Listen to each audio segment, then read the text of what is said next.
Test करेंगे and finally जब उनकी सब कुछ कंप्लीट हो जाएगा they will keep the code in a central या इन अ रेपोजिटरी। कोई भी एक रेपोजिटरी होगी हर कंपनी में, वहां पर वो लोग उसको रख देंगे। बट क्या इस चीज से क्लाइंट को अपना एप्लीकेशन मिल पाएगा? क्लाइंट को तो नहीं पता कि ये कोड चलाना कैसे है, कहाँ डिप्लॉय करना है, कैसे ये वर्क करेगा। तो डेवलपमेंट टीम ऑल्दो डिप्लॉय कर भी मतलब डेवलप कर भी दे चीजें, बट क्लाइंट अभी भी उस चीज को नहीं यूज कर पाएगा, क्योंकि client is not a take गाय। उसके पास पैसा है, उसके पास अपना आइडिया है, उसको अपना एप्लीकेशन चाहिए। तो हमें एक दूसरी टीम की भी रिक्वायरमेंट पड़ती है, और वो टीम होती है ऑपरेशंस टीम।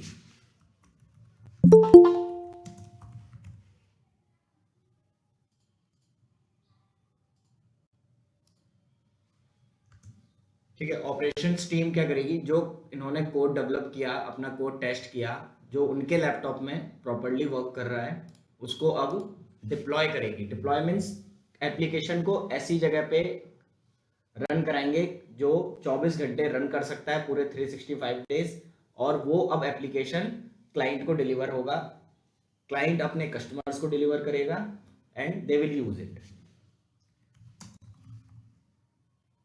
तो इनका काम क्या है? Setting up the servers.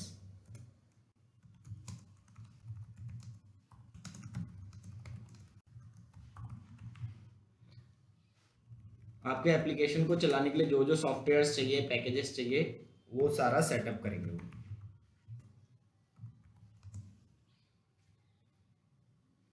जो भी आपको डेटाबेस चाहिए वो सेटअप करेंगे। इन शॉर्ट कि आगे का जो कुछ भी काम है अब ये मैनेज करेंगे। ठीक है, managing servers, scaling the application,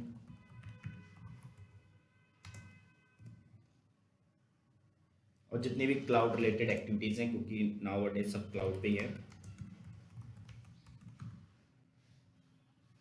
ये सब एक दूसरी टीम हैंडल करेगी। अब इस टीम में भी काफी टीम्स होती हैं, cloud engineers, DBA database associate या DBA engineers, system admin, network engineer,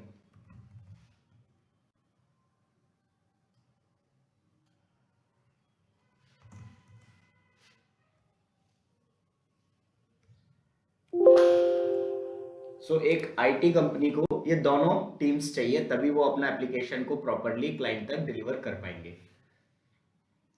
और एजाइल में हमने देखा था कि agile was enhancing our code delivery, हमारे कोड की क्वालिटी को, कोड की डिलीवरी को इनहेंस कर रहा था।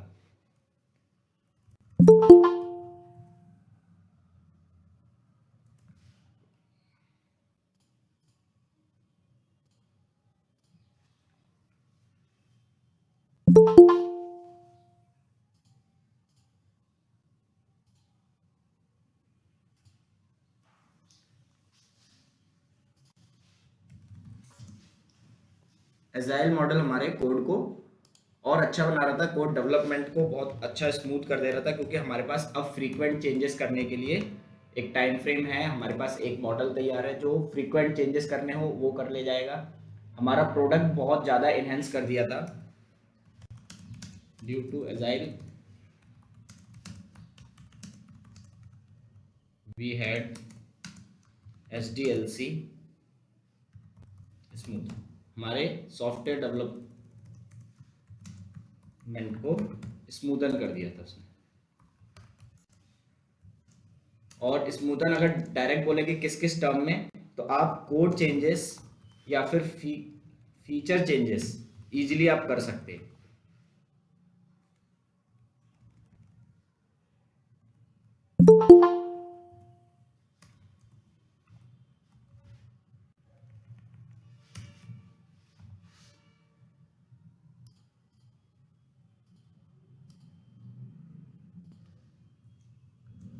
ठीक है, आप अपने कोड को चेंजेस इजीली कर सकते हैं, जैसे कि कोई एडिशनल फीचर ऐड करना हो आपको,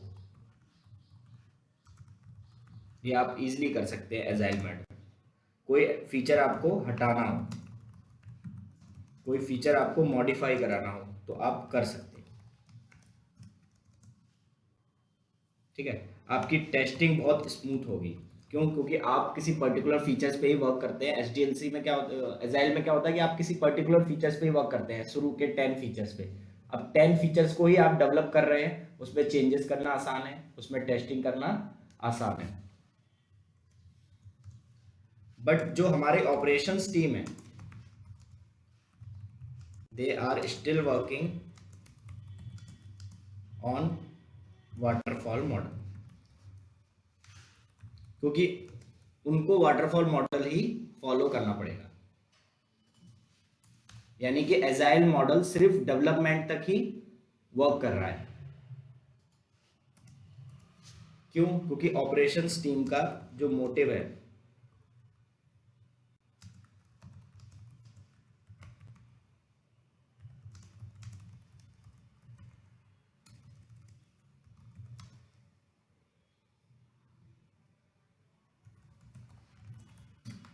उनका मोटिव थोड़ा अलग है। उनका मोटिव है कि हमें एक ऐसा इंफ्रा बनाना है जहां पर ये कोड जब डिप्लॉय होगा तो ये इंफ्रा स्केलेबल होना चाहिए, रिलायबल होना चाहिए, सिक्योर होना चाहिए। Reliable means which can last long. ठीक है, सिक्योर होना चाहिए,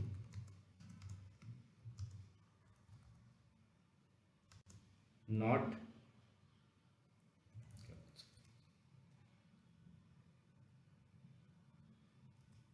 सिक्योर मीन्स जो इजीली क्रैक ना कर पाए, कोई उसको जल्दी एक्सप्लॉइट ना कर पाए, वो चीज होगी। उसके बाद scalable, scalable means which can be scale up और स्केल डाउन। इसका क्या मतलब है?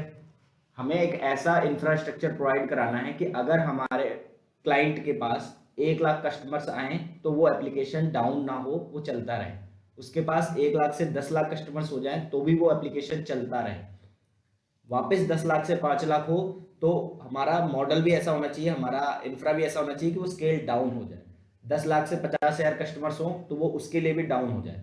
तो हमको ना अपना इंफ्रा ऐसा बनाना होता है जो हाईली स्केलेबल हो, कि अगर कस्टमर बढ़ रहे हैं तो इंफ्रा भी बड़ा बड़ा हो जाए, और कस्टमर्स गिर रहे हैं तो हमारा इंफ्रा भी गिर जाए, क्योंकि कॉस्टिंग बहुत हाईली इन्वॉल्व होती है।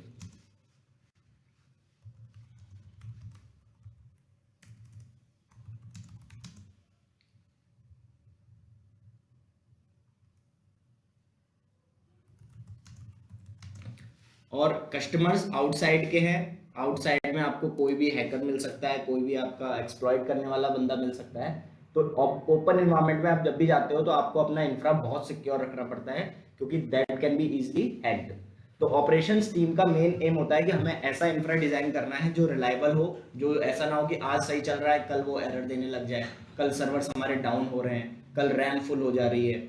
और सिक्योर भी होना चाहिए, स्केलेबल होना चाहिए, और अवेलेबल होना चाहिए।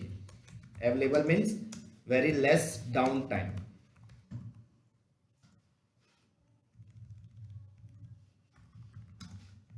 डाउन टाइम क्या होता है कि वो टाइम जितने टाइम के लिए एप्लीकेशन डाउन होता है। तो अवेलेबल भी बहुत ज़्यादा होना चाहिए। तो ऑपरेशंस टीम इन मोटिव्स के साथ वर्क करती है, ना कि इस मोटिव से कि बस आपका एप्लीकेशन हम चला देंगे, कैसे भी चला दें। उनका काम है कि हमें एक ऐसा इंफ्रा प्रोवाइड कराना है जो इन चीज़ों को फॉलो करे। ठीक है, तो डेवलपमेंट टीम अपना कोड लिखती है, अपना जो भी टेस्टिंग वेस्टिंग करना था उन्होंने कर दिया। Now they will hand over everything to the operation team, और ऑपरेशन टीम क्या करेगी, उनके लिए सर्वर बनाएगी, जो जो सॉफ्टवेयर्स इंस्टॉल करने हैं और जो भी डेटाबेस सेटअप करना है, उन सर्वर्स को मैनेज करना, उनके अंदर के ऑपरेटिंग सिस्टम्स को मैनेज करना, ये सब इनका काम। अब यहाँ पर क्या होगा कि एक कंफ्लिक्ट आ जाता है, या फिर आप बोल सकते हो कि एक कोलेबोरेशन गैप आ जाता है।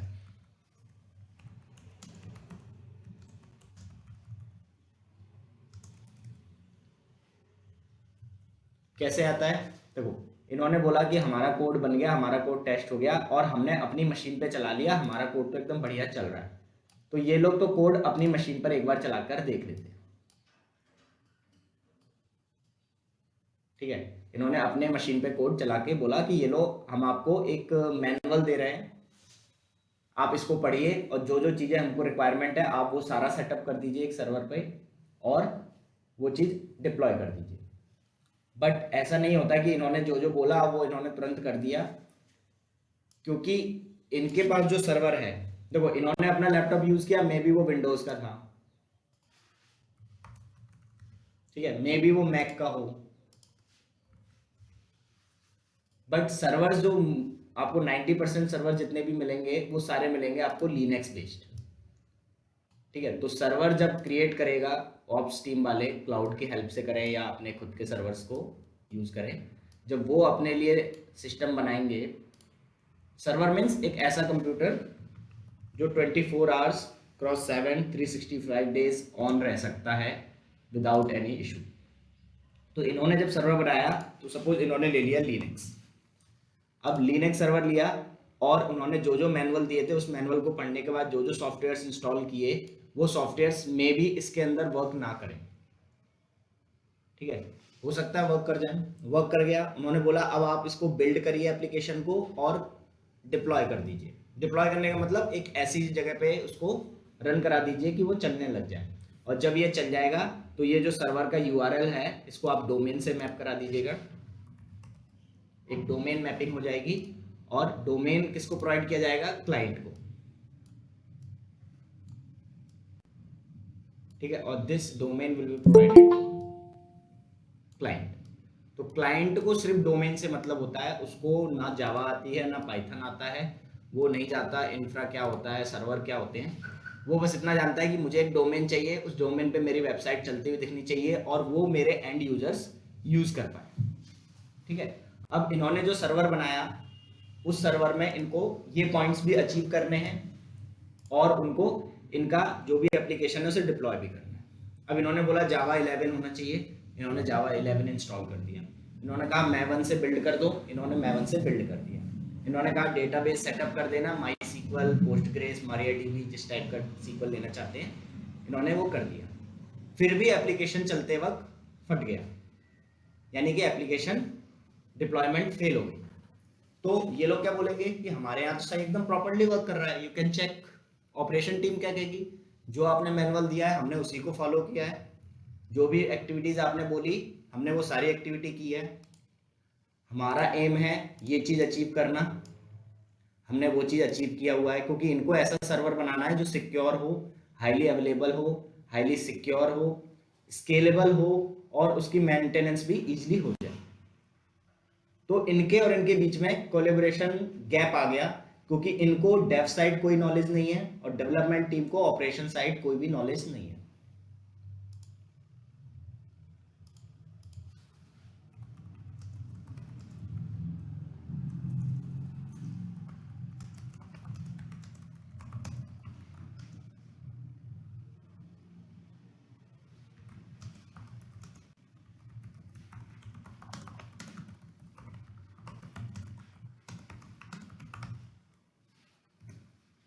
अब वो क्यों क्यों हो सकता है? Due to platform compatibility,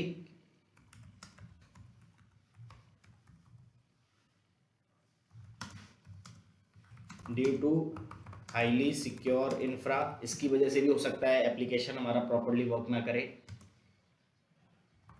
due to manual error, कोई मैनुअल एरर आ सकती है, और due to software mismatch.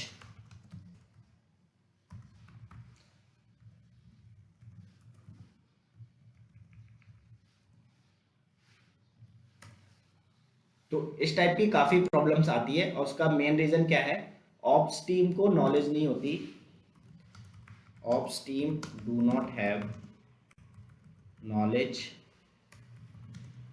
on dev side, and similarly dev team do not have knowledge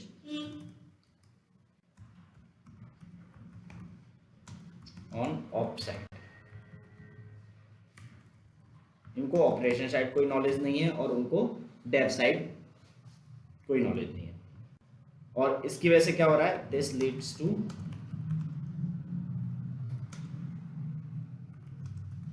late delivery.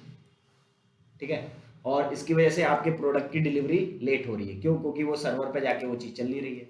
और ऑपरेशन टीम एक सेपरेट टीम है और Dave team एक separate team है।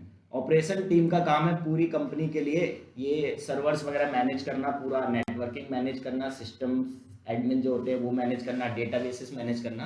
उन्हें एप्लीकेशन से मतलब नहीं होता, उन्हें बस इतना मतलब होता है कि आपने जो बोला वो रिक्वायरमेंट हमने आपको दे दी, नहीं चल रहा वो आपकी गलती होगी, चल रहा है वेल एंड गुड है। तो होगा क्या कि डेवलपमेंट टीम बोलेगी अपने मैनेजर से, मैनेजर इनके साइड से चेक करेगा, ये कहेगा नहीं हमारी टीम की तो कोई दिक्कत नहीं है, हमारा एप्लीकेशन देखो हमारी मशीन पे एकदम प्रॉपरली वर्क कर रहा है। ये ऐसा नहीं है कि विंडोज है लिनक्स उसी की वजह से हो सकता है, और भी हो सकते हैं, मैनुअल कोई डिप्लॉयमेंट है तो कुछ और गड़बड़ हो सकती है। ऑपरेशन टीम का मैनेजर इनको चेक करेगा, वो बोलेगा कि यार आप लोगों ने तो एकदम सही काम किया है क्योंकि आपने ये सारे पॉइंट्स अचीव किए हैं, आप लोगों ने जो जो इन्होंने मैनुअल प्रोवाइड किया आपने वो चीज़ें भी अचीव की है। तो ये लोग अपनी तरफ से डिफेंड करेंगे, ये लोग अपनी तरफ से डिफेंड करेंगे, और ओवरऑल क्या हो रहा है, हमारे प्रोडक्ट की डिलीवरी लेट हो रही है।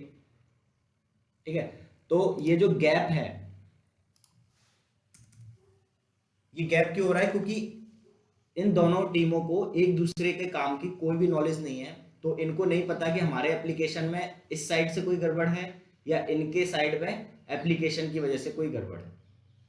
ठीक है, तो अगर कोई बोले कि क्या दिक्कत है या फिर क्या हम कर सकते हैं, तो एजाइल में क्या होता है, डेवलपमेंट और डिलीवरी बहुत फ्रीक्वेंटली होती है। क्यों? क्योंकि आप एक स्प्रिंट में 20 फीचर्स डेवलप कर रहे हो। अगर हम अपना पुराना वाला ये डायग्राम देखें,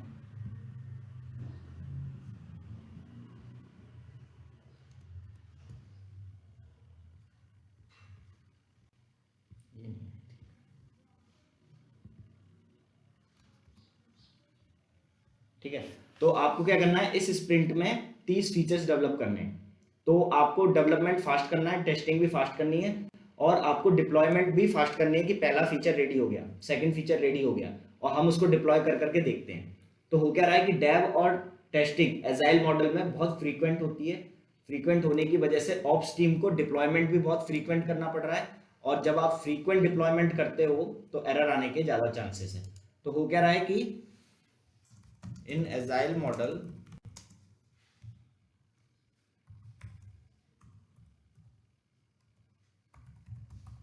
development and testing happens very frequently, क्योंकि हमारे पास एक टाइमलाइन है कि हमें इस स्प्रिंट में 1 से 3 महीने में ये 30 फीचर्स डेवलप करके देने हैं।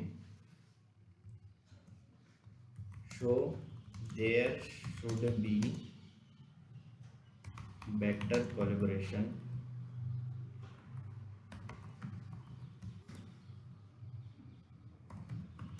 between dev and ops team। ठीक है, आपको जल्दी जल्दी डेवलपमेंट करना है, जल्दी जल्दी टेस्टिंग करनी है, और सिमिलरली आपको डिप्लॉयमेंट भी जल्दी जल्दी करना है। तो फाइनली हमको करना है क्या है, डेवलपमेंट, टेस्टिंग, डिलीवरी, ये तीनों के तीनों हमें जल्दी जल्दी अचीव करने हैं। तो कोलेबरेशन जो है between dev and ops team का, ये बहुत अच्छा होना चाहिए, ये दोनों मिलके आपस में बहुत अच्छे से वर्क करने चाहिए, तभी हम ये चीज़ अचीव कर पाएंगे। पता चला एक फीचर तो अच्छे से हमने डिप्लॉय कर दिया, दूसरे में गड़बड़ आने लगी, ऑप्स टीम तो कहेगी हमने तो जो आपने बोला वही किया हुआ है, और ये बोलेंगे कि हमने भी सारा बना के रखा हुआ है, हमने अपने में चेक किया हुआ है। तो एक बीच में एक ऐसा गैप आ रहा है, वो गैप क्या है कि इनको इसकी ज़्यादा नॉलेज नहीं है और इन लोगों को इसकी ज़्यादा नॉलेज नहीं है। तो हमें क्या है, बीच में एक ऐसी टीम की जरूरत पड़ रही है जो टीम इन दोनों गैप्स को फिल कर सके।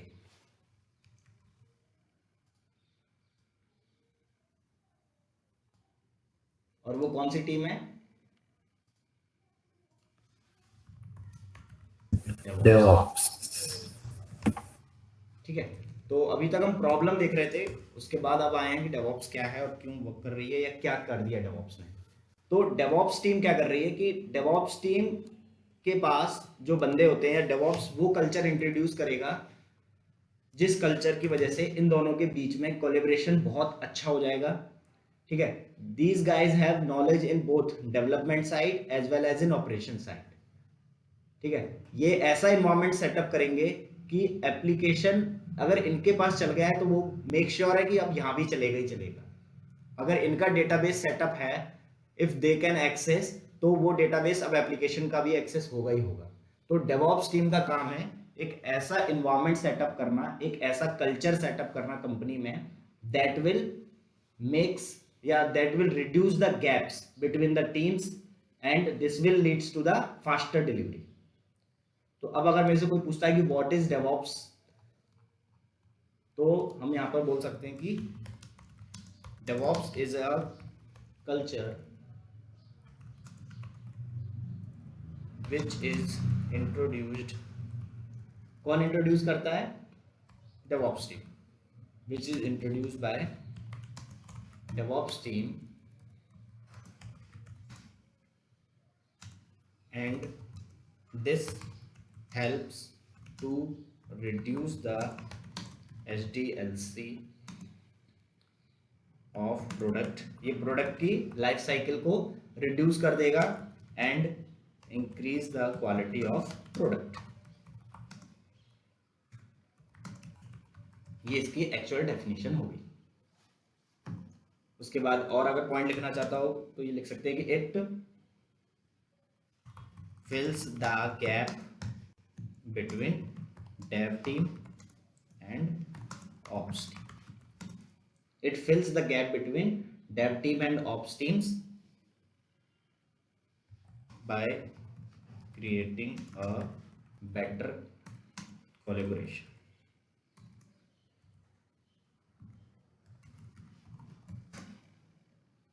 ठीक है, they introduced या they implement automated CI/CD environment for faster delivery of product। Product की फास्टर डिलीवरी के लिए ये क्या इंप्लीमेंट कर देते हैं? ये एक ऑटोमेटेड CI/CD सेटअप एनवायरनमेंट कर देते हैं। और क्या करते हैं? तो दे डू ऑटोमेशंस, ये ऑटोमेशन करेंगे in both side, dev side as well as ops side, so that manual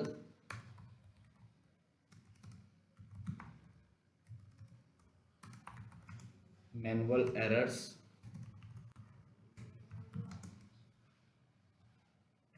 can be minimized। और जो टाइम कंज्यूमिंग टास्क होते हैं जिनमें 2-3 घंटे लग सकते हैं, एक दिन लग सकता है, उसको अब ये मिनटों में कर देते हैं।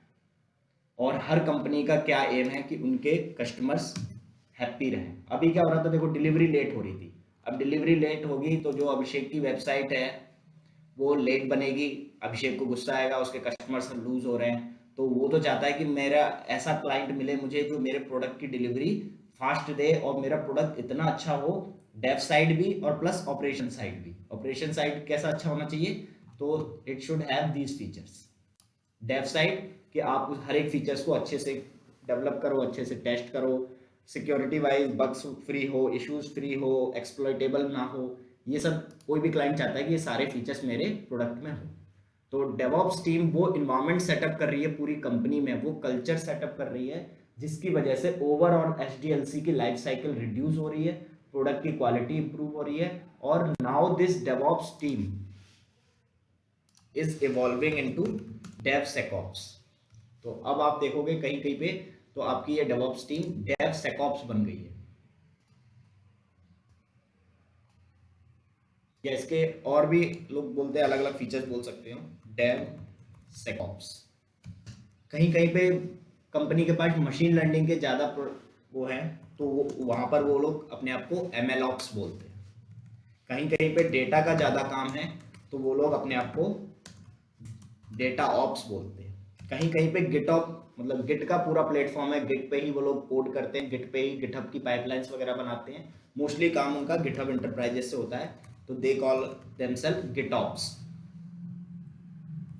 ठीक है, तो इस टाइप से ना वो अपने अब डेवऑप्स का ही ये बेसिक रूप वो होता जा रहा है, इवॉल्व होता जा रहा है। तो कंपनीज में आजकल इस टाइप की प्रोफाइल्स भी निकलने लगी हैं।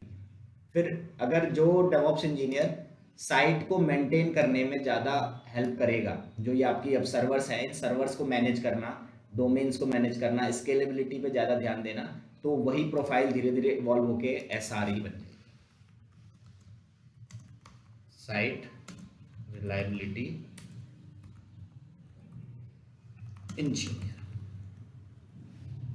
ठीक है, this DevOps can do activity on the database side.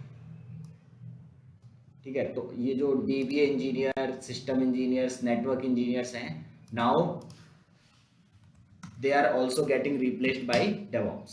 तो आपको सिस एडमिन, नेटवर्क इंजीनियर, ठीक है, क्लाउड साइड भी DevOps वालों को नॉलेज होती है, तो they can get into the cloud engineer also. तो DevOps ने काफ़ी कुछ फील्ड्स कवर कर लिए नाउ डेज। आपको ऐसे DevOps इंजीनियर मिल जाएंगे कि they are ready to do या they can do all these things simultaneously. And जो उनका सबसे मेन की पॉइंट है जिसकी वजह से वो ये DevOps कल्चर ला पा रहे हैं, दैट इज ऑटोमेशन।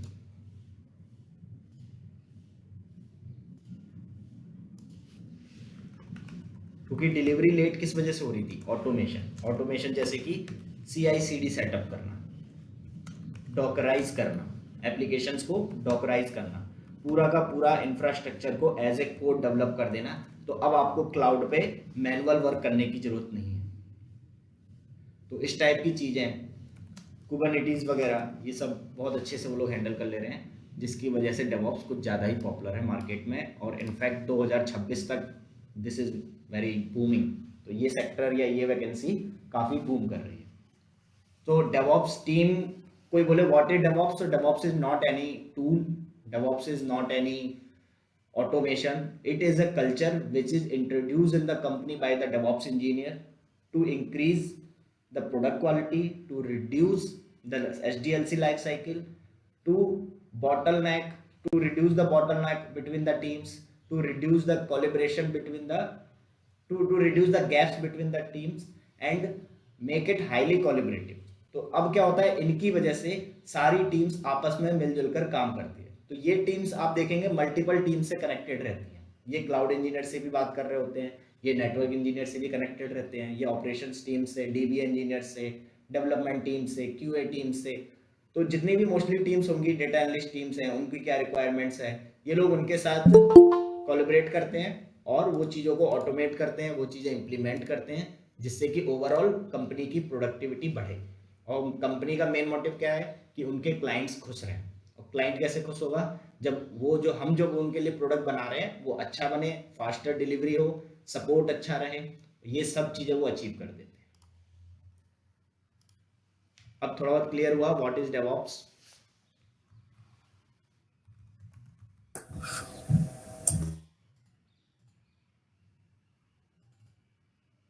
Yes.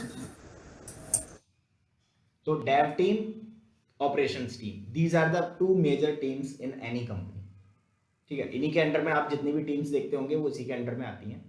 और इनके बीच का जो गैप था उसको फिल कर दिया DevOps टीम।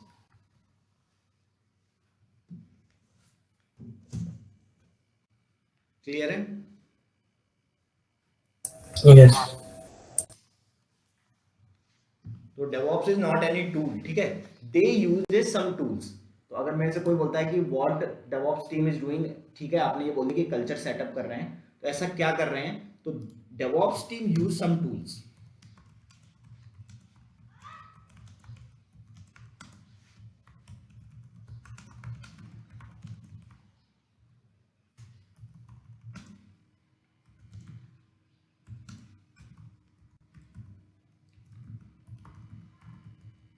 ठीक है, DevOps team uses some tools to implement DevOps culture in an organization, like जैसे कि CI/CD के जो टूल्स हैं, आप बोल सकते हो ऑटोमेशन के लिए जितना भी ये लोग यूज़ करते हैं बैश स्क्रिप्टिंग और पाइथन स्क्रिप्टिंग। तो आजकल पाइथन स्क्रिप्टिंग बहुत ज़्यादा यूज़ हो रही है क्योंकि ये क्रॉस प्लेटफॉर्म पे इजीली वर्क कर लेती है, एपीआईज लाइब्रेरी का सपोर्ट बहुत अच्छा है, तो हम लोग पाइथन स्क्रिप्टिंग पे ज़्यादा फोकस करें। तो CI/CD के जितने भी टूल्स हैं वो हो गया आपका एज़्योर डेवऑप्स, उसके बाद से आपका जेनकिंस, उसके बाद क्लाउड नेटिव प्लेटफॉर्म्स भी हैं, बम्बू है,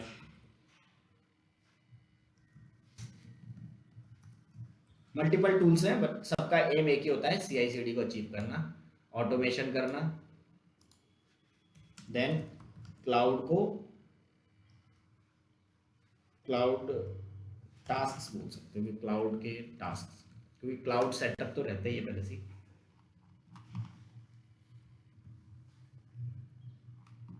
तो व्हाट इज डेवऑप्स अब शायद आप बता पाओगे, एंड एडवांटेजेस कोई बोलता है कि what are the advantages of DevOps.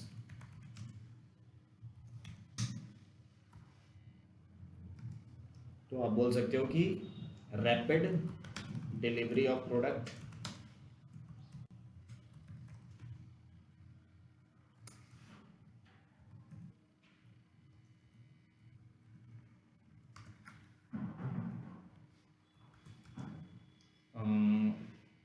Rapid delivery, या उससे ऊपर भी बोल सकते हो कि रैपिड डेवलपमेंट, क्योंकि रैपिड डेवलपमेंट भी हो पा रहा है इनकी वजह से। एजाइल बिना डेवऑप्स के वर्क ही नहीं कर सकता, क्योंकि आपको फ्रीक्वेंटली चीज़ें करनी है और फ्रीक्वेंटली चीज़ों में आप मिनिमल लाइक मैनुअल वर्क नहीं कर सकते, मैनुअल नहीं कर सकते। कोई ऐसी टीम चाहिए जो ऑटोमेट करे चीज़ों को। और देखो सबसे बड़ी प्रॉब्लम क्या है, डेव टीम के जो लोग हैं वो जानते हैं पाइथन, जावा, .NET, ठीक है, Node.js, ये सब रिएक्ट वगैरह जानते हैं, और they don't want to learn any other technologies. वो कहते हैं हमारा एक्सपर्टीज पाइथन में है, मेरी एक्सपर्टीज जावा में है, मेरी एक्सपर्टीज मशीन लर्निंग में है, तो why I will learn cloud, why I will learn servers, why I will look the errors which we are getting on the server because it is running in my machine. वो कहेगा मेरे machine में चल रही है, बस खत्म। और ऑपरेशंस टीम के लोग दे आर लाइक हम क्लाउड इंजीनियर्स हैं, हमें डेवलपमेंट क्यों सीखना, हम क्यों डेवलपमेंट सीखें। तो थोड़ा सा वो चीज़ भी हो जाती है। और व्हाट दे विल ब्लेम कि हमारे यहाँ चल रहा है, उनके यहाँ नहीं चल रहा, उनकी गलती। ऑपरेशंस टीम बोलेगी हमारा काम है ये सब चीज़ें सेटअप करना, हमारा काम है, हमारे जो एम्स हैं reliable, secure, highly available, scalable infra बनाना, हमने बना दिया, और हम एक प्रोजेक्ट के लिए काम नहीं कर रहे कि उनका नहीं चल रहा, तो फिर क्या कहते हैं, क्या करें भाई, उनके साथ बैठे, उनके साथ मीटिंग्स करें। ऑपरेशंस टीम मल्टीपल प्रोजेक्ट्स पे काम करती है, डेव टीम वाले ऐसे होते हैं जो एक प्रोजेक्ट पे वर्क करते हैं, ठीक है। तो हमें बीच में ऐसा कोई तो कुछ तो चाहिए, ऐसे लोग या ऐसी टीम जो इन दोनों के साथ अच्छे से काम कर सके, और वही डेवऑप्स टीम ने किया, जिसकी वजह से डेवऑप्स काफी पॉपुलर हो।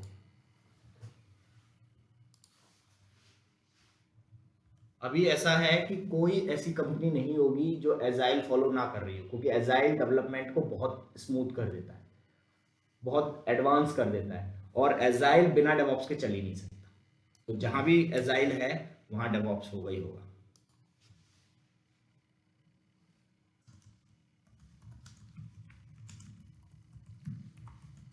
हाईली सिक्योर एप्लीकेशंस अचीव हो जाते हैं इससे, कैसे, because DevOps team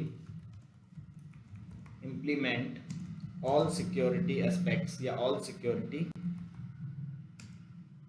key points at every stage। Operation team में एक और टीम बोल सकते हो तुम, सिक्योरिटी टीम, या इनको बोलते हैं InfoSec team, InfoSec, information security team. These are like CIDs in the company। इनका काम है हर जगह, सॉफ्टवेयर साइड, इंफ्रा साइड, कहीं भी जा जाके ये लोग बस यही चेक करते हैं कि कहीं भी सिक्योरिटी के लूप होल्स तो नहीं है, हर जगह सिक्योरिटी के बेस्ट प्रैक्टिसेस फॉलो हो रहे हैं कि नहीं। तो ये लोग जहाँ जहाँ पे सिक्योरिटी इंप्लीमेंट करने को बोलेंगे, डेवलपर्स कांट डू, है ना, उन्हें नहीं पता सिक्योरिटी के कौन से टूल है, किसी स्टेज पे लगाना है। उनका काम है डेवलपमेंट का, यानी कि कोड मेरा अच्छे से सिक्योरली वर्क करना चाहिए। तो इन्फोसेक टीम जितने भी रिकमेंडेशन देगी, वो सारे रिकमेंडेशन को कौन इंप्लीमेंट करता है, डेवऑप्स वाले। तो highly secure application is achieved या is delivered by organization which have DevOps team. So because DevOps team implement all security key point at every stage of SDLC. SDLC के किस किस स्टेजों पे क्या क्या सिक्योरिटी इंप्लीमेंट करना है वो इन्फोसेक टीम रिकमेंड करती है और DevOps टीम उसको इंप्लीमेंट करती है। एंड लास्ट आपको बताइए कि इसमें क्लाइंट का सेटिस्फेक्शन बहुत ज़्यादा होता है, उनका प्रोडक्ट बहुत अच्छा बनेगा, they will be very happy, client satisfaction is very high, क्योंकि अब वो प्रोडक्ट लेट भी नहीं हो रहा, उस प्रोडक्ट में सिक्योरिटी के बहुत अच्छे फीचर्स हैं। और सबसे बढ़िया कि गुड टीम कोलैबोरेशन स्टेब्लिश कर दिया इन्होंने।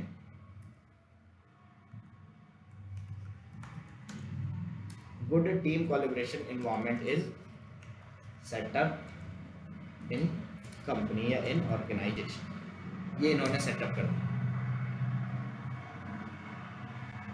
तो कोई बोलेगा कि डेवऑप्स किसी एक पर्सन का काम है, नहीं, डेवऑप्स का काम है डेवऑप्स कल्चर इंट्रोड्यूस करना कंपनी में, और it is not a one person job. Development वालों को वो चीज़ फॉलो करनी पड़ेगी जो डेवऑप्स टीम बोल रही है, इन्फोसेक को, सिक्योरिटी को, क्लाउड को, वो सारी चीज़ें फॉलो करना पड़ेगा जिससे कि डेवऑप्स कल्चर कंपनी में इंट्रोड्यूस हो सके।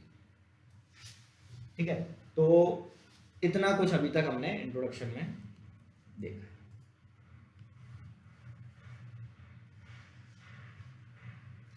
तो अब देखते हैं कि ये डेवऑप्स टीम जितना भी हमने पढ़ा ये एक्चुअल में क्या क्या चीजें हमारे लिए कर रही है।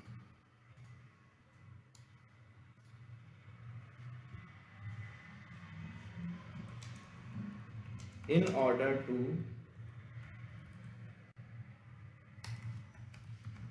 collaborate between dev team and ops team,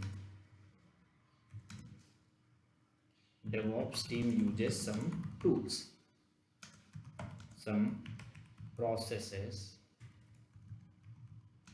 and tools. कुछ प्रोसेस फॉलो करवाएगी वो कंपनी में और कुछ टूल्स यूज करेगी जिससे कि ये कोलैबोरेशन अच्छे से हो सके, अच्छे से HDLC। बस 2 पॉइंट याद रखो, HDLC को फास्ट करना है और प्रोडक्ट की क्वालिटी को बढ़ाना है, यही अचीव करना कंपनी का मोटिव है, यही अचीव करना डेवऑप्स का मोटिव है।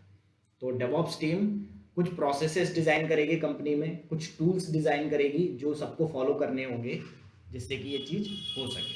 तो व्हाट दे डू, पहला they will set up continuous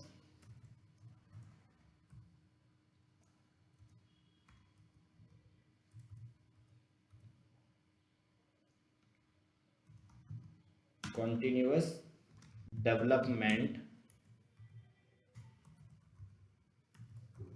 environment. एक ऐसा माहौल बनाएंगी जो आपको कंटिन्यूअस डेवलपमेंट इन्वायरमेंट देगा। यूजिंग क्या क्या टूल यूज करेगी वो, उसके लिए गिट क्या है या इसको सीधा बोल सकते हो version control system, VCS tool. Version control system tool कौन कौन से हैं, तो सबसे पॉपुलर है गिट, यही यूज होगा। ये तो हो गया वर्जन कंट्रोल टूल। उसके बाद अब कोड आपका कहाँ कहाँ रह सकता है, तो आपका कोड रहता है गिटहब पर, किसी किसी कंपनी में एज़्योर का पूरा माहौल होता है तो एज़्योर रेपोज पर। उसके अलावा गिटलैब है, बिटबकेट है, काफी कुछ है। सबसे पहले वो क्या सेटअप कर रही है, continuous development environment DevOps team setup करेगी जिसमें कि हर डेवलपर को, हर टेस्टिंग टीम के बंदे को गिट और गिटहब या गिट एज़्योर रेपोज का सेटअप यूज करना पड़ेगा। Then they will implement continuous integration,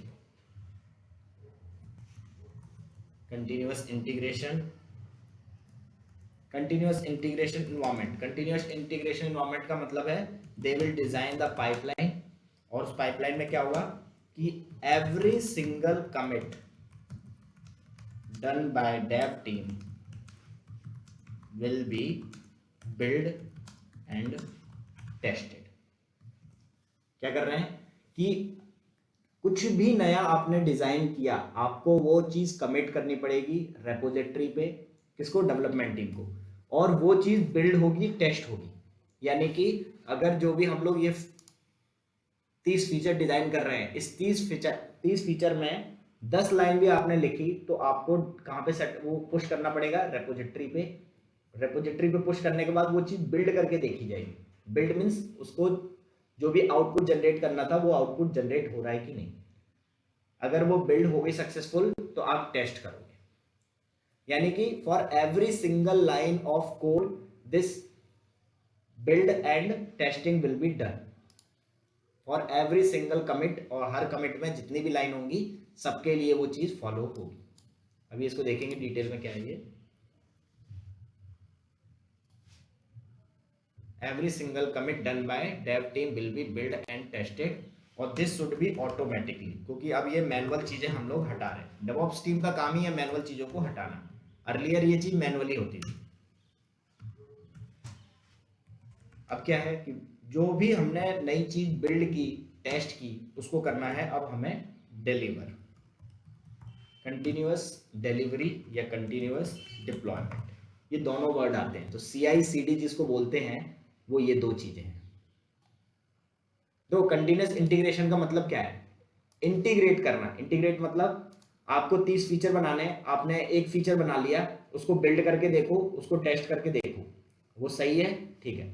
second आपने सेकंड फीचर बनाया तो अब उसको बिल्ड करके देखेंगे ना कि वो पहले वाले फीचर के साथ प्रॉपर्ली इंटीग्रेट हो रहा है कि नहीं, प्रॉपर्ली वर्क कर रहा है कि नहीं। ऐसा तो नहीं है कि अब लॉगिन पेज की वजह से होम पेज डिस्टर्ब हो रहा हो, या होम पेज और लॉगिन पेज आपस में एक साथ जब चलते हैं, क्योंकि कोई यूजर क्या करेगा, लॉगिन कर रहा होगा सेम टाइम, कोई user same time home page पे साइन अप कर रहा होगा, तो वो दोनों प्रॉपर्ली वर्क कर रहे हैं कि नहीं। तो इंटीग्रेशन का मतलब यही होता है कि जो आपने एडिशनली चीज ऐड की उसमें, वो उसकी वजह से कोई पुराना चेंजेस में तो हमारे कोई डिफेक्ट नहीं आ रहा है, कोई कंफ्लिक्ट नहीं आ रहा है, कोई इशू तो नहीं आ रहा है। तो ये चीज होता है इंटीग्रेट करना।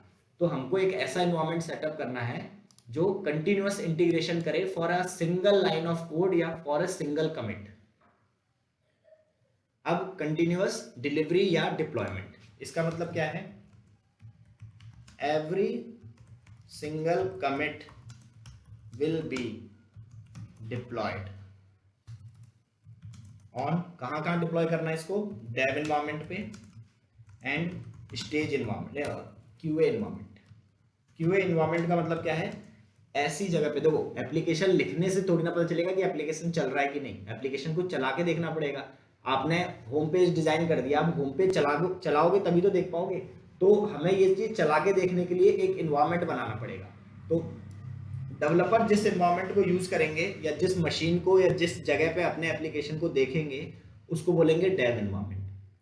और टेस्टिंग टीम को टेस्टिंग करना है तो उनको भी अपना एक एनवायरनमेंट चाहिए जहां पर वो ये चीज टेस्ट कर सके कि हाँ आपने जो फीचर बनाया है this feature is working fine, ठीक है।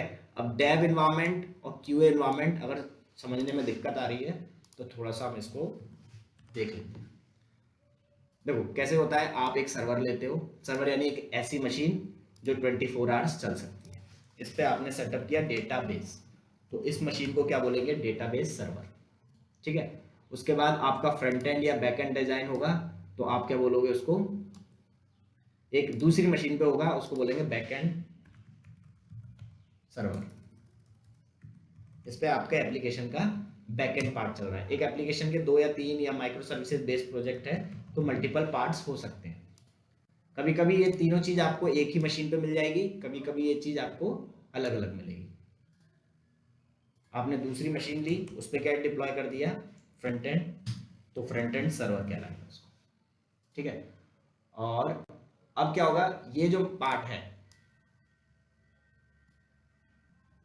इनको आपस में अच्छे से वर्क करना चाहिए। फ्रंट एंड पे यानी कि होम पेज पे आप जो भी डेटा दे रहे हो, लॉगिन पे जो भी आप डेटा दे रहे हो, तो that should go to the back end. Back end में लॉजिक्स लिखे रहते हैं। फ्रंट एंड मतलब यूआई, किसी भी वेबसाइट का जो आप देखते हो वो यूआई होता है, ठीक है। उसके बाद बैक एंड में लिखे रहते हैं लॉजिक्स। लॉजिक्स का मतलब मैंने गलत पासवर्ड डाला तो वो लॉगिन नहीं होता, क्यों, क्योंकि वहां पे कुछ लॉजिक लिखा हुआ है कि पासवर्ड आपका गलत है। और ये कैसे चेक हुआ, देखो मैंने फ्रंट एंड पे डाला यूजर नेम पासवर्ड, वो मेरे बैक एंड पे पहुंचा यूजर नेम पासवर्ड। अब क्या करेगा, बैक एंड मेरे डेटाबेस से कनेक्ट होगा और जाकर मेरे पर्टिकुलर मेरे यूजर की आईडी पासवर्ड लेकर आएगा।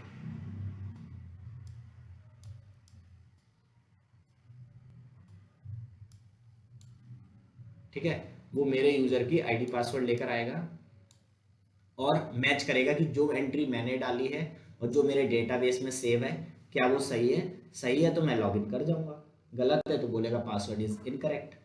ठीक है, तो अब ये वाली चीज टेस्ट करने के लिए डेवलपर को अपनी साइड से भी टेस्ट करना है कि जो मैंने बटन डिजाइन किया, जो होम पेज डिजाइन किया है, ये प्रॉपर अच्छे से दिख रहा है कि नहीं, जैसा डिजाइन किया है वैसे ही दिख रहा है कि नहीं। तो ऐसे चीज के सेटअप कर दिया हमने, और ये किसके लिए किया है, डेवलपर के लिए। तो इसको बोल देंगे डेवलपमेंट इन्वायरमेंट, यानी कि डेवलपर्स को हम इनकी आईपी प्रोवाइड करा देंगे, उनसे बोल देंगे आप जो भी चेंजेस कर रहे हो या जो भी आप चीजें देख रहे हो वो आप यहाँ पे इस मशीन में देख सकते हो। तो वो लोग बस आईपी हिट करेंगे अपनी मशीन में और दे विल चेक कि हमने जो चीज़ बनाई है वो सही काम कर रही है कि नहीं। होम पेज में एंट्री डाल के देखेंगे कि हाँ प्रॉपरली साइन अप हो रहा है कि नहीं। तो इस तरीके से ये वर्क करता है। अब टेस्टिंग टीम का काम है उसके अंदर से बग्स ढूंढना, वल्नरेबिलिटी ढूंढना, परफॉर्मेंस चेक करना एप्लीकेशन की। तो उनके लिए भी ये इन्वायरमेंट सेटअप करके देना पड़ेगा।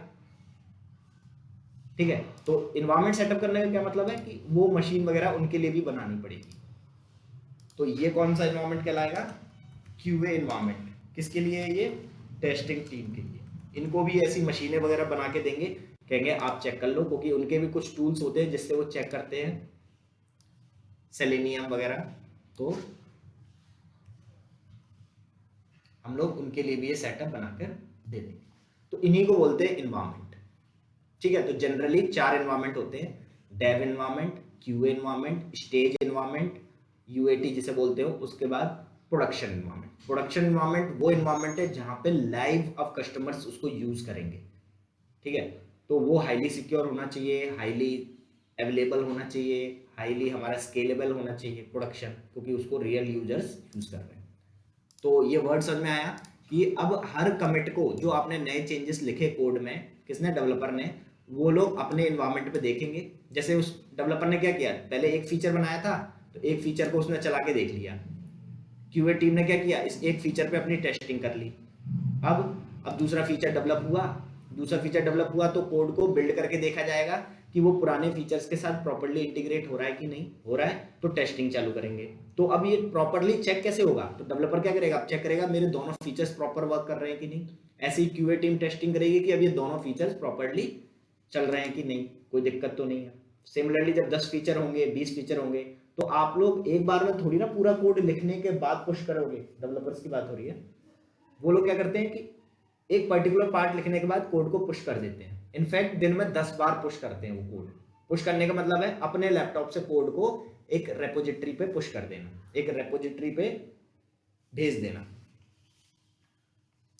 तो डेवलपर्स का काम है कि हर सिंगल कमिट को वो लोग कहां भेजेंगे, गिट के थ्रू किसी ना किसी रेपोजिटरी पे, या तो ये यूज हो रहा होगा कंपनी में या फिर ये यूज हो रहा होगा। और हमारा क्या काम क्या है कि भाई ये इन्वायरमेंट्स ऐसा सेटअप करके देना।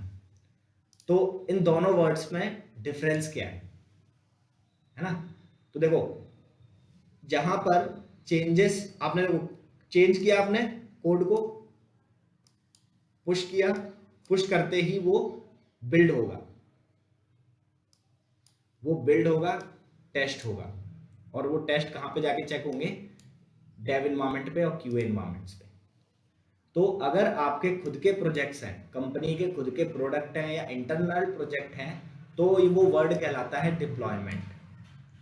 कौन सा वर्ड कहलाएगा, डिप्लॉयमेंट। क्यों, क्योंकि इसमें आपको किसी भी प्रकार के अप्रूवर की जरूरत नहीं पड़ती। ये चीज हम आगे फिर देखेंगे। और डिलीवरी, जब आप किसी थर्ड पार्टी क्लाइंट्स के लिए कोई भी चीज बनाते हैं, ठीक है, तो आपको हर चीज के लिए अप्रूवल लेना पड़ता है, तो वहां पे ये वर्ड कहलाएगा delivery.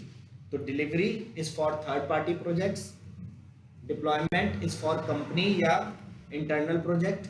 No approval is required in the deployment while approval is required in the delivery।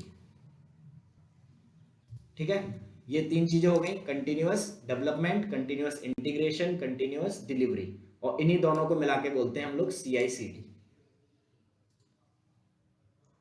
थोड़ा बहुत आइडिया लगा, अभी थ्योरी है इसलिए थोड़ा कम आइडिया लग रहा होगा मे बी, बट अभी हम जब धीरे धीरे लैब पे आएंगे ना तो ये चीजें और क्लियर हो जाएंगी। अब क्या चीज है, अब तो भाई ठीक है, आपने कंटिन्यूअस इंटीग्रेशन, कंटिन्यूअस डिलीवरी कर दिया, continuous code review, code review environment. इसका मतलब क्या है, जो कोड लिखे जा रहे हो, एक कोड जो होता है ना, उसके अंदर बहुत सारी चीजें होती हैं। एक प्रोजेक्ट के अंदर हो सकता है 100-200 पाइथन फाइलें हो, अगर वो पाइथन का प्रोजेक्ट है। उसके अलावा लाइब्रेरीज हो, उसके अलावा मॉड्यूल्स हों, ठीक है। तो जो आप लाइब्रेरी यूज कर रहे हो, जो आप मॉड्यूल यूज कर रहे हो, उसको रिव्यू करना भी तो जरूरी है। मे बी आपने ऐसी लाइब्रेरी यूज कर ली जो बहुत ही ज्यादा वल्नरेबल हो। वल्नरेबल का मतलब है कि जिसको इजीली कोई अटैक कर सकता है। तो इस टाइप की हमारे पास कोड रिव्यू फैसिलिटी भी होनी चाहिए। तो हम लोग क्या करेंगे, थर्ड पार्टी टूल्स जैसे कि ओवेस्प डिपेंडेंसी चेकर, इसको यूज करेंगे। ठीक है, ये तो हो गया थर्ड पार्टी लाइब्रेरी के लिए। जो कोड डेवलपर ने लिखा, जावा फाइल्स लिखी, हो सकता है उसमें गलती से ऐसे फंक्शंस लिख दिए हो, ऐसी कोई चीज यूज कर ली है जिसकी वजह से हमारा कोड एक्सप्लॉइट हो सकता है, हैक हो सकता है। हमारे कोड को, कोई एप्लीकेशन को तुरंत डाउन कर सकता है, कोई इस पर फेक ट्रैफिक भेज सकता है। पता चला कि एक्चुअल यूजर तो यूज नहीं कर रहे हैं, कोई फेक यूजर यूज करके हमारा बिल बना दे रहे हैं डेवलप उसका इंफ्रा का। तो उसके लिए हमारे पास मल्टीपल टूल्स हैं। तो सोनार क्यूब काफी पॉपुलर एक टूल है जो हमारे कोड की क्वालिटी को चेक करेगा, कोड क्वालिटी चेकर।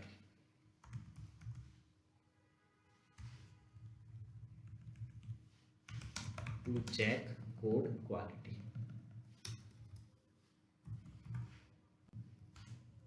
और ये जो इधर वाला जो है ओवेस्प डिपेंडेंसी चेकर, ये किस लिए है, टू चेक या to scan the third party libraries which had been used in project. जो भी प्रोजेक्ट बन रहा है उस प्रोजेक्ट में यूज हुई होगी।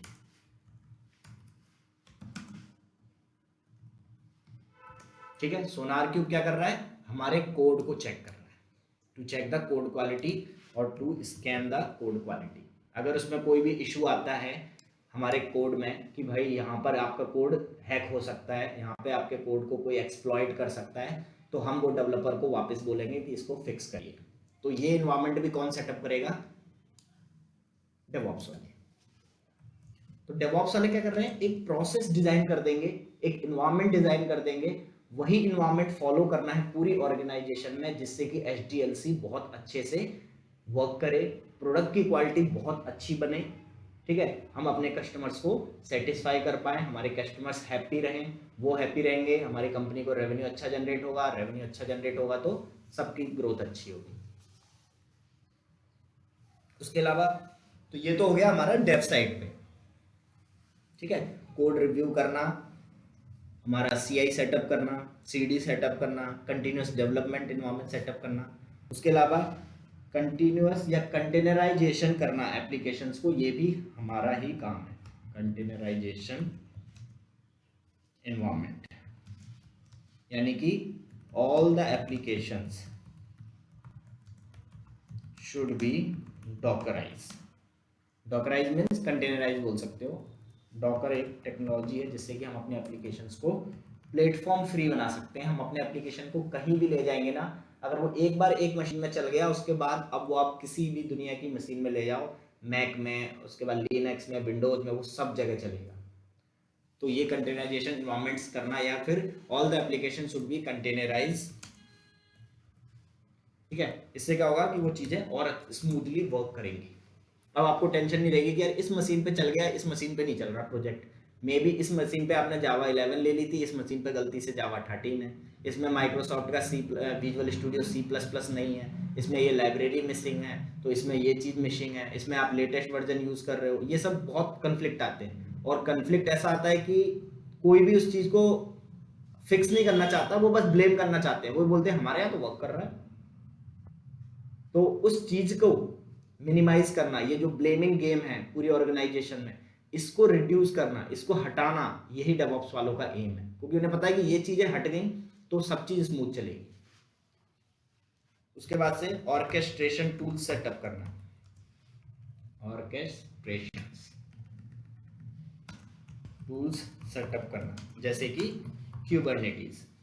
क्यूबरनेटीज एक हाईली अवेलेबल या हाईली स्केलेबल इंफ्रा आपको बना के देता है अपने एप्लीकेशन के लिए कि आप कितना भी बड़ा ट्रैफिक ले आइए, दिस विल हैंडल। बहुत पॉपुलर टूल है ये कौन सेटअप करेगा? DevOps team. उसके अलावा infrastructure as a code, infrastructure as a code, ये किसका काम है सेटअप करना या इंप्लीमेंट करना? तो ये भी डेवऑप्स टीम का ही काम है। मोस्टली डेवऑप्स वाले बंदे ही इसको करते हैं। तो सबसे ज़्यादा जो पॉपुलर टूल है infrastructure as a code implement करने के लिए वो है टेराफॉर्म। उसके अलावा जिस क्लाउड को आप यूज़ कर रहे हैं उनके खुद के भी हैं, जैसे एज्योर का एज्योर ARM है, AWS का क्लाउड फॉर्मेशन है।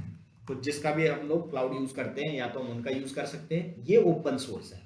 Open source means free, it can work on any cloud, it can work on GitHub, it can work on Docker, it can work on Salesforce, हर चीज़ पे ये work कर लेता है। और ये वाले जो हैं ये AWS ने बनाए हैं, तो ये सिर्फ AWS पे वर्क करेगा। ये किसने बनाया है? Azure ने, तो सिर्फ Azure के क्लाउड पे वर्क करेगा। तो इंफ्रास्ट्रक्चर एज ए कोड क्या है थोड़ा बहुत देख लेते हैं। ये जो मशीनें बना रहे हो, ये तो 3 मशीन है एक इन्वायरमेंट में, ये दूसरी मशीन है दूसरे इन्वायरमेंट में। अब ऐसा तीसरा इन्वायरमेंट सेटअप करते हैं हम लोग, इसको बोलते हैं हम स्टेज इन्वायरमेंट या UAT इन्वायरमेंट। UAT इन्वायरमेंट, इसमें क्या होता है? देखो यहाँ पर जो डेटाबेस है ना, ये आप बोल सकते हो कि इसमें आपका डमी डेटा है, डमी या फिर सैंपल डेटा है। सैंपल जस्ट फॉर टेस्टिंग, 10,000 15,000 लाइनें ऐड कर ली डेटाबेस में और उसी पे अपने एप्लीकेशन को टेस्ट कर रहे हैं। यहाँ पर भी आपका डमी या सैंपल डेटा है, लेकिन एक्चुअल में तो हमारे एप्लीकेशन को किससे वर्क करना है? रियल डेटाबेस में। यानी कि जो अभिषेक है जिसको ये आर्ट गैलरी चाहिए, ये आर्ट गैलरी के लिए उसके पास बहुत क्लाइंट्स होंगे, क्योंकि पहले वो ऑफलाइन बिजनेस चला रहा था, तो क्लाइंट्स तो है ना उसके पास। तो अब हमें क्या करना है? वो सारा डेटा रियल डेटाबेस में या फिर एक्चुअल डेटा पर हमारी वेबसाइट को चलाकर देखना है। तो इस बार जो DB सर्वर होगा वो थोड़ा हैवी होगा, क्योंकि डेटा ज़्यादा है। और डेटा क्या होगा? Actual client users data, actual में यूजर्स का, क्लाइंट का, या फिर जो अभिषेक है उसके जो क्लाइंट्स है ना उसका डेटा रहेगा। तो उस पर हमें चला के देखना है अपनी वेबसाइट को। तो वेबसाइट के लिए वही आपका बैकएंड सर्वर और देन फ्रंट एंड सर्वर। अभी ये कुछ भी बस नाम सुन लो और थोड़ा सा आइडिया लगाओ कि ये इन्वायरमेंट क्या है, बस इतना आइडिया होना चाहिए अपन को। बाकी अपन ये सारा चीज सेटअप करेंगे।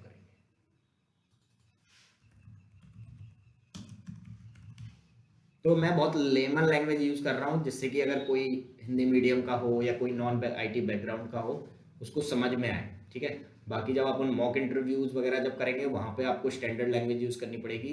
तो एट दैट टाइम आपको ये जो डॉक्यूमेंट्स हैं इन्हीं को रेफर करना पड़ेगा।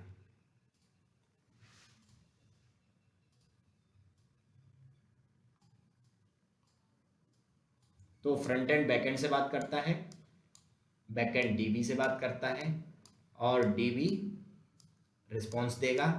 यहाँ लॉजिक्स रहते हैं बैकएंड में। लॉजिक्स जैसे कि गेटवे पेमेंट करना है, तो पेमेंट वाली चीज आपको यहाँ पर रहेगी। UI पे तो बस आपको दिखता है वो चीज। तो कई बार क्या होता है, जब तक ये 10,000 15,000 डेटा था ना, फ्रंट एंड बैकएंड बहुत अच्छे से काम करते हैं। क्यों? क्योंकि उसे पता है कि मेरे को लॉगिन करना है, मैंने यूजर नेम पासवर्ड डाला, उसने इसको भेजा, इसने बोला डेटाबेस से इस यूजर की ID पासवर्ड भेजो, मैच करना है, मैच कर लिया, लॉगिन हो गया। तो डेव वाले बोलेंगे बढ़िया चल रहा है। QA टीम ने चेक किया कहीं पर भी एप्लीकेशन हैक हो सकता है क्या, कहीं पे ऐसा तो नहीं है कि हम कुछ भी पासवर्ड डाल दे रहे हैं फिर भी काम कर रहा है, कहीं ऐसा तो नहीं है कि 2+2 5 लिख दे रहे हैं तब भी वो वर्क कर रहा है। ये सब चीज़ें कौन टेस्ट करेगा? टेस्टिंग टीम, ठीक है। जैसे ही हमारा ये वाला इन्वायरमेंट आता है UAT, या इसको बोलते हैं हम लोग स्टेज इन्वायरमेंट। फर्क क्या है? बस इतना ही फर्क है कि यहाँ पर डेटा आपका रियल में डेटा होता है, इसको आप बोल सकते हो रियल डेटाबेस, रियल DB या एक्चुअल में जो DB है। यहाँ पे डेटाबेस में एंट्री में भी आपके पास 20 लाख, ठीक है, 50 लाख कस्टमर्स हैं। तो किसके पास? अभिषेक के पास, जिसकी आर्ट गैलरी है, उसका रियल डेटा है। और यहाँ पे क्या है? 15,000 एंट्री थी, 20,000 एंट्री थी, ठीक है, तो वर्क कर रहा था। अब क्या दिक्कत हो रही है? जैसे ही आपने इसको 1.5 लाख डेटा की एंट्री के साथ इंप्लीमेंट किया, पता चला ये मैंने लॉगिन किया, यूजर नेम पासवर्ड, इसने इसको भेजा, इसने बोला कि क्या कहते हैं इस यूजर की आईडी पासवर्ड दो, मुझे चेक करना है, और ये 20 लाख एंट्री में सर्च ही करता रह गया। 2 मिनट बाद आउटपुट मिला कि हाँ भाई, उसने बोला ओके आपका आईडी पासवर्ड सही है, लॉगिन कर जाओ। अब बताओ कोई यूजर 2 मिनट सिर्फ इसलिए वेट करेगा कि उसके यूजर नेम पासवर्ड सही है कि नहीं? तो यहाँ पे ना एक्चुअल में कई बार परफॉर्मेंस इशू आता है। एप्लीकेशन सही काम कर रहा है, एप्लीकेशन में कोई दिक्कत नहीं है, पासवर्ड गलत है पासवर्ड ही बता रहा है, बट रियल डेटाबेस आते ही एप्लीकेशन का बिहेवियर चेंज हो जाता है, परफॉर्मेंस में इश्यूज आते हैं। समझ रहे हो? पता चला कि बैकएंड 2 मिनट तक रिस्पॉन्स ही नहीं दे पाया, तो फ्रंट एंड ने बोल दिया कि एरर, लोडिंग पेज में एरर है, और आपको वापस से होम पेज पे ले आया। समझ रहे हो? तो बहुत इश्यूज आते हैं जब यूएटी और स्टेज एनवायरनमेंट में ये कोड चलाया जाता है। तो जब यहाँ सब कुछ सही चल गया, देन इसको फाइनली प्रोडक्शन में डाला जाता है, यानी कि एक्चुअल में क्लाइंट्स के सामने लेकर आया जाता है। और ये एनवायरनमेंट ऐसा नहीं होता, इसको तो अलग ही डिजाइन करते हैं। ये 3 एनवायरनमेंट समझ में आ रहे हैं। डेव एनवायरनमेंट, तो मैं यहाँ पे लिख देता हूँ, this is setup for developers to check और टू टेस्ट देयर फंक्शनैलिटी। जो उन्होंने डिजाइन किया है उसको देखने के लिए वो लोग भी अपना थोड़ा बहुत चेक करते हैं कि मैंने सही किया है कि नहीं, जो बनाया है वो है कि नहीं, वही कलर दिख रहा है कि नहीं, राउंड शेप में ही दिख रहा है कि नहीं बटन, ये सब चीजें वो चेक करते हैं। This setup is for developers, ठीक है, टू चेक और test their functionality which they had developed recently. जो अभी उन्होंने कमिट करके चीज़ें ऊपर भेजी हैं रेपोजिटरी में, उसका आउटपुट वो लोग चेक करते हैं कि ये प्रॉपर्ली हो रहा है कि नहीं। तो ये इन्वायरमेंट को बोलते हैं हम डेव इन्वायरमेंट। अगला इन्वायरमेंट क्या है? तो अगला इन्वायरमेंट है हमारा क्यूए इन्वायरमेंट। तो this setup is for testers, QA team, testing team, to test, to check their functionality, नहीं, टू चेक ऑल फंक्शनैलिटी, जितनी भी चीजें हैं इस वेबसाइट में उसको टेस्ट करने के लिए। Which had developed recently by developed, या विच आर, अब ये लोग क्या टेस्ट करेंगे? दे टेस्ट फॉर इश्यूज, कोई इशू तो नहीं आ रहा, कोई वल्नरेबिलिटी तो नहीं है, कोई बग तो नहीं है, ठीक है, एनी हैकिंग पॉइंट, कोई हैकिंग पॉइंट तो नहीं है जहां से हैक कर सकता है कोई। ये सब चीजें चेक करना इनका काम है। और क्या चेक करेंगे? तो भाई परफॉर्मेंस सही है ना, ठीक है, फीचर्स आपस में इंटीग्रेट अच्छे से हो रहे हैं ना, फीचर्स इंटीग्रेशंस, ये सब चेक करेंगे। फ्रंट एंड बैक एंड से अच्छे से बात कर ले रहा है कि नहीं, बैक एंड डीबी से प्रॉपर्ली बात कर रहा है कि नहीं, ये चीज। ये एनवायरनमेंट क्या है? So this is real environment but for internal company only. ये एक्चुअल में एनवायरनमेंट है जहां पे इंटरनल कंपनी चेक करेगी। इंटरनल कंपनी मीन्स वो आईटी कंपनी जो प्रोजेक्ट बना रही है। To test the actual behaviour of our website.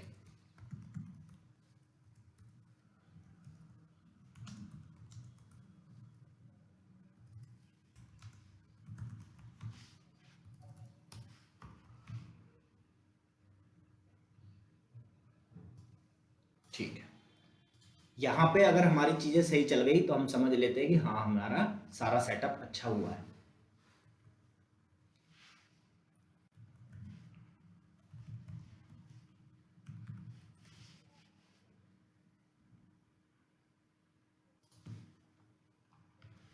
ये क्लियर हुआ? थोड़ा बहुत क्लियर हुआ? ये देखो अभी थ्योरी है तो मे भी थोड़ा थोड़ा होगा, बट जब लैब करोगे ना, ये चीज आप बनाओगे उनके लिए, बार बार ये सेटअप करके दोगे तो आपको समझ में आ जाएगा अरे कुछ नहीं था वो शुरू शुरू में, बस वर्ड थोड़ा टिपिकल लग रहा होगा, डेव एनवायरनमेंट, क्यूए एनवायरनमेंट। अब हम बनाते हैं प्रोडक्शन। प्रोडक्शन मीन्स एक्चुअल में जो and users, Abhishek art gallery के जो यूजर्स हैं वो यूज करेंगे प्रोडक्शन एनवायरनमेंट। उसमें पता और भी चीजें होती हैं, वो तो हमने अभी के लिए, तो प्रोडक्शन में क्या होता है, आप एक डेटाबेस के भरोसे नहीं बैठते, पता चलेगा एक ही डेटाबेस है और वो निपट गया मीन्स क्रैश हो गया, रिस्पॉन्स नहीं कर रहा है, सर्वर में इशू आ गया। तो एंड यूजर्स को तो लाइव वेबसाइट चाहिए हमेशा के लिए, तो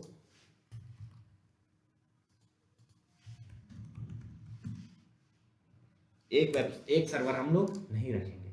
similarly front end back and, जो फ्रंट एंड बैक एंड है वो अब सेट में वर्क करेगा। सेट मीन्स जरूरत पड़ेगी तो एक फ्रंट एंड कर देंगे, जरूरत पड़ेगी तो 2 कर देंगे, जरूरत पड़ेगी 3 कर देंगे, जरूरत पड़ेगी 4 कर देंगे, कम जरूरत होगी कम कर देंगे। ठीक है, सिमिलरली बैकएंड के साथ भी जरूरत पड़ेगी 2, जरूरत पड़ेगी 4। स्केलेबल इंफ्रा इसी को बोलते हैं।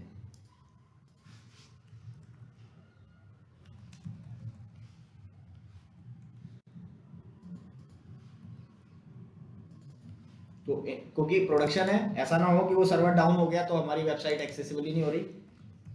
तो यहाँ पर हम लोग बहुत ही हाईली स्केलेबल इंफ्रा बना के रखते हैं, हाईली अवेलेबल, हाईली स्केलेबल। ठीक है, फ्रंट एंड बात करेगा बैक एंड से। अब ऐसा नहीं है कि ये फ्रंट एंड सिर्फ इससे ही बात करेगा, जो अवेलेबल होगा उससे बात कर लेगा। ऐसा हम लोग इंफ्रा बना के रखेंगे। ठीक है, बैकएंड हमारा एक बार में एक ही डीबी से बात होता है, तो बात तो ये सब डीबी से ही करेंगे। इसको बोलेंगे मास्टर डीबी, ये मेन है हमारा मास्टर डीबी, और ये है हमारा stand by dB. Stand by dB का मतलब है कि अगर ये डाउन होता है तो इसको अप कर देंगे, और ये दोनों आपस में सिंक मोड में रहते हैं। सिंक का मतलब जो डेटा वहां है वही यहाँ है, तो ऐसा नहीं होगा कि वहां पे ज़्यादा डेटा है यहाँ पे कम है। सिंक मोड में ये दोनों रहते हैं। हम लोग इसको पढ़ेंगे जब डीबी सेटअप वेटअप करेंगे, तो सिंक मोड। ठीक है, अगर ये डाउन हो गया इसको मेन बना देंगे, और दूसरा एक स्टैंड बाय में ले आएंगे इसी की कॉपी, और या फिर इसको बनाने की फिक्स करेंगे अगर हो जाता है तो ये मास्टर बन जाएगा, ये स्टैंड बाय में चला जाएगा, और दूसरा एक और स्टैंड बाय ले आएंगे जरूरत पड़ेगी। तो एक्चुअल में 2 स्टैंड बाय रखते हैं और एक मास्टर। अगर ये बंद हो गया तो ये है, ये बंद हो गया तो ये है, ये बंद हो गया तो ये रहा, और हम लोग सेट कर देंगे कि टोटल 10 होने चाहिए। तो अब अगर 2 बंद भी हो गए ना तो अपने आप वो 2 बना देगा थोड़ी देर बाद। तो इससे क्या होगा, हमारा ये इंफ्रास्ट्रक्चर अब हमेशा चलता रहेगा। कभी भी ये नहीं रहेगा कि कोई सर्वर डाउन हो गया तो क्या करें। ये बेनिफिट है इसका। तो प्रोडक्शन में बहुत सारी चीजें स्केलेबल होती हैं इस टाइप से। क्लियर है? अब क्या होगा, मान लो ये डाउन हो गया, कोई बात नहीं, एप्लीकेशन हमारा यहाँ पर डायरेक्ट हो जाएगा। ये डाउन हो गया, एप्लीकेशन यहाँ पे डायरेक्ट हो जाएगा। और जब डाउन होगा तो ये नए बनने भी लगेंगे, बस टाइम चाहिए ना, थोड़ा 2 मिनट 5 मिनट के लिए टाइम लगेगा नया बनने में, तो तब तक इन पे ट्रैफिक हैंडल हो जाएगा। ये डाउन हो गया तो नीचे वाले पे इसको मास्टर बना देंगे। ये डाउन हो गया तो बाकी पड़े हुए हैं, इसको नया बना देंगे। तो ये चीज़ है कि अब डाउन होती भी रहेगी तो हमारा प्रोडक्शन हमेशा लाइव रहेगा, अप रहेगा। ऐसा कुछ प्रोडक्शन होता है। ठीक है, तो इतना कुछ तो जो बनाना है, इतनी मशीनें, और डेव की, स्टेज की, क्यूए की, प्रोडक्शन की, ये तो अभी सिर्फ मशीनें हैं। अभी नेटवर्किंग डिजाइन करना, उसका डेटाबेस डिजाइन करना, उसके लिए स्टोरेज डिजाइन करना, उसके लिए डोमेन डिजाइन करना, ये सब चीजें तो इतना कुछ मैनुअल नहीं कर सकते हम। तो हमारे को क्या करना पड़ेगा, एक IAC करके इम्प्लीमेंट करना पड़ेगा हमारी कंपनी में, जिससे कि ये जो सेटअप्स हैं, जो ये इन्वायरमेंट्स के सेटअप्स हैं, ये ऑटोमेट हो सके। और ऑटोमेट में क्या होता है कि अब गलती होने के चांसेस नहीं है। ये तो पता चला कि अभी तुमने ये मैनुअली सेटअप किया, चल गया, पता चला इसको मैनुअल सेटअप किया तो कोई गलत पैकेज इंस्टॉल कर दिया, कोई चीज मिस कर गए, कुछ चीज चली कुछ चीज नहीं चली, कहीं पे बिल्ड गलत फोल्डर में चला गया, कहीं पे कॉन्फ़िगरेशन मिसमैच हो गया, तो पता चला ये तो सही चला मैनुअल में, ये नहीं चला। लेकिन आप जब उस चीजों को ऑटोमेट कर देते हो using some script, using some language, using some automation files, तो वो चीजें एकदम स्मूथली वर्क करती है। अगर इसको सही सेटअप हुआ है तो फिर ऑटोमेशन के थ्रू ये भी सही सेटअप होगा। एक बार आपने इसको सही सेटअप कर दिया तो अब ऐसी हमको 10 मशीनें चाहिए, 20 चाहिए, infrastructure as a code can do this. तो ये किस लिए करते हैं, इन्वायरमेंट्स या जो भी हम लोग सर्विसेज यूज कर रहे हैं उस सर्विसेज को ऑटोमेट कर सके। उसके बाद उसके बाद आती है हमारी मॉनिटरिंग। हमको मॉनिटरिंग एनवायरनमेंट सेटअप करने पड़ेंगे यूजिंग प्रोमेथियस ग्राफाना। देखो ये मशीनें चल रही हैं, ये मशीनें कब बंद हुई, किस टाइम पर रैम फुल हो गई, ये पता तो चलना चाहिए ना। एप्लीकेशन बंद हुआ था रात में 2 बजे, हमें पता ही नहीं है, सुबह चालू हो गया अपने आप। तो मॉनिटरिंग इज़ वेरी क्रूशियल, आपको मॉनिटरिंग करनी होती है हर चीज़ की। तो मॉनिटरिंग सेटअप करने के लिए हमें चाहिए प्रोमेथियस ग्राफाना, या फिर जो भी आप AWS यूज़ कर रहे हैं तो उसका एक सर्विस है क्लाउड वॉच। एज़्योर यूज़ करेंगे तो एज़्योर मॉनिटरिंग। क्लियर है? तो ये हमें एनवायरनमेंट सेटअप करना पड़ेगा। उसके अलावा आपको चाहिए बहुत सारा ऑटोमेशन सेटअप करना है। जैसे कि अलर्टिंग चाहिए, कोई भी चीज़ फेल हो मेल आ जाना चाहिए, कोई भी चीज़ वहाँ पे नई फाइल बनी है वो फाइल यहाँ आ जाए। तो हैं, अब ये बैकअप लेना, अलर्टिंग करना, ठीक है, ये सब चीज़ें किसके थ्रू अचीव होगी? ऑटोमेशन के थ्रू। और ऑटोमेशन कौन करता है? डेवऑप्स वाले, पूरे ऑर्गेनाइजेशन के लिए। वो ऐसा नहीं कि इस प्रोजेक्ट में है तो यही करेंगे। डेवऑप्स टीम का काम है पूरे ऑर्गेनाइजेशन में वो कल्चर स्टेबल करना। तो उसके लिए वो इतने सारे प्रोसेसेस डिज़ाइन करते हैं, और ये सारे प्रोसेसेस के लिए कुछ टूल्स यूज़ करेंगे, और वो टूल्स हमें हेल्प करेंगे ये चीज़ें अचीव करने में। वंस हमने ये चीज़ अचीव कर दी किसी भी प्रोजेक्ट, किसी भी कंपनी में, तो वो HDLC स्मूथ हो जाएगा, प्रोडक्ट की क्वालिटी बढ़ जाएगी, हर जगह आपने सिक्योरिटी लगा रखी है। कोड रिव्यू, ये अभी हमने 2 ही टूल लिखे हैं ना, अब इसके आगे और भी टूल्स हैं। फिर आप इंफ्रास्ट्रक्चर एज ए जब ये इम्प्लीमेंट करोगे, मशीनों side, database side, storage side, तो वहाँ भी आप अपनी सिक्योरिटी इंप्लीमेंट करोगे। मॉनिटरिंग लगा रखा है, अलर्टिंग लगा रखा है, बैकअप्स लगा रखे हैं, कल कुछ भी हमारा डिलीट हो जाए, कल कुछ भी हमसे लाइक क्रैश हो जाए, कल कोई इन्वायरमेंट हमारा काम नहीं कर रहा, हमारे पास इंफ्रास्ट्रक्चर एज ए टूल है, तुरंत अलर्ट आएगा, हमारे पास बैकअप्स हैं। तो ये सारी चीज़ें हम लोग सेटअप करके रखते हैं। तो काफ़ी कुछ है डेवऑप्स साइड, तो इतना कुछ हमको अभी सीखना है। कोई डाउट?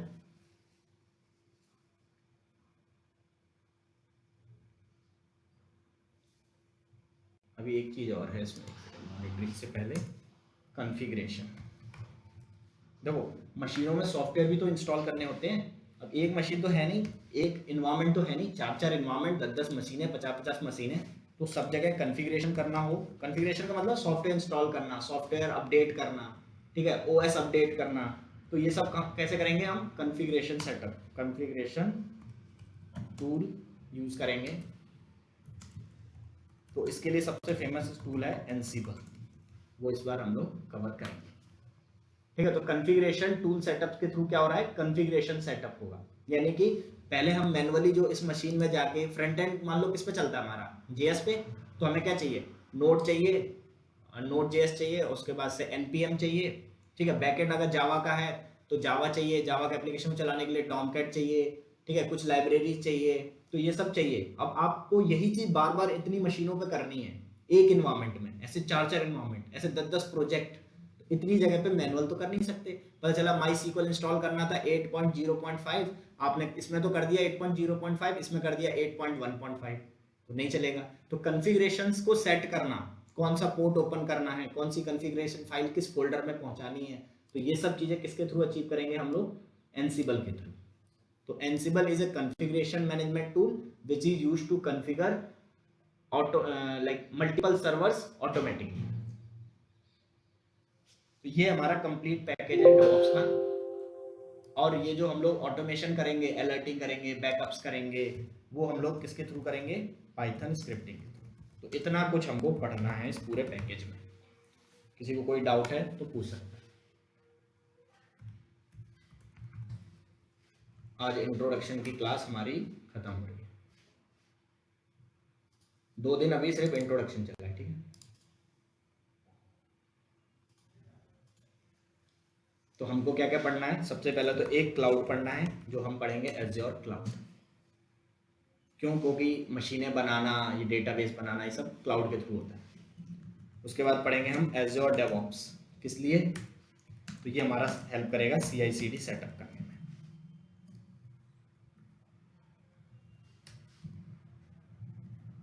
उसके बाद हम पढ़ेंगे, ये लाइन से नहीं है, मतलब बता रहा हूँ क्या क्या पढ़ना है। गिटहब पढ़ेंगे, क्यों? क्योंकि वो हमको ये वाला इन्वायरमेंट सेटअप करने में दिक्कत मतलब हेल्प करेगा। गेट गिटहब हो गया। उसके बाद से हमारे पास जो सिक्योरिटी टूल्स हैं वो पढ़ेंगे। सिक्योरिटी टूल में हम पढ़ेंगे ओवेस्प, सोनारक्यूब, उसके बाद से ट्रिवी डॉकर की इमेजेस को स्कैन करता है।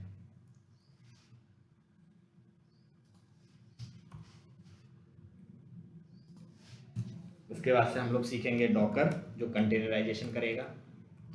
उसके बाद से हम लोग सीखेंगे एनसिबल। उसके बाद से हम लोग सीखेंगे कुबरनेटिस, इसका पूरा नाम है क्यूबरनेटिस। उसके बाद से हम सीखेंगे एनसिबल हो गया आई थिंक, टेराफॉर्म के बाद से हम लोग सीखेंगे प्रोमेथियस, ग्राफाना और ELK भी सीखेंगे क्योंकि ELK भी काफ़ी आजकल डिमांड में है। उसके बाद से पाइथन स्क्रिप्टिंग। तो इतने टूल्स हमें चाहिए इस इन्वायरमेंट को सेटअप करने के लिए, इस कल्चर को ऑर्गेनाइजेशन में लाने के लिए। ये कल्चर आ जाएगा, चीज़ें स्मूथ हो जाएगी। कुछ डाउट है तो पूछ सकते हो, बाकी कल से हम लोग अब गिटहब वगैरह स्टार्ट करेंगे। तो आप लोगों को देखो अकाउंट किस किस में बनाना है, मैं पहले बोलता हूँ बना लेना। गिटहब पे अकाउंट बना लेना। क्लाउड का जब मैं बोलूँगा तब बनाना है, अभी नहीं बनाना है, एज़्योर क्लाउड का। उसके बाद से डॉकर पे अकाउंट बना लेना है। टेराफॉर्म कुबरनेटिस के लिए चाहिए नहीं, पाइथन के लिए जो सेटअप वगैरह होगा वो कर लेंगे। तो इतने अकाउंट्स की हमें ज़रूरत पड़ेगी। एज़्योर डेवऑप्स पे भी चाहिए हमको accounts we will need for this setup. और एज़्योर डेवऑप्स अलग है, एज़्योर क्लाउड अलग है, ठीक है। जिसमें कि इसमें आपका क्रेडिट कार्ड की रिक्वायरमेंट होगी, जिसमें 200 पॉइंट्स फ्री मिलेंगे, देन वो एक्सपायर हो जाएंगे। तो हम लोग 2 अकाउंट अगर बना लें तो ज़्यादा बेटर रहेगा, बट अभी नहीं बनाना, जब आप लोग पढ़ना स्टार्ट करेंगे तब। गिटहब वगैरह बना लीजिए, ठीक है। तो आप लोग अभी गिटहब बना लीजिए।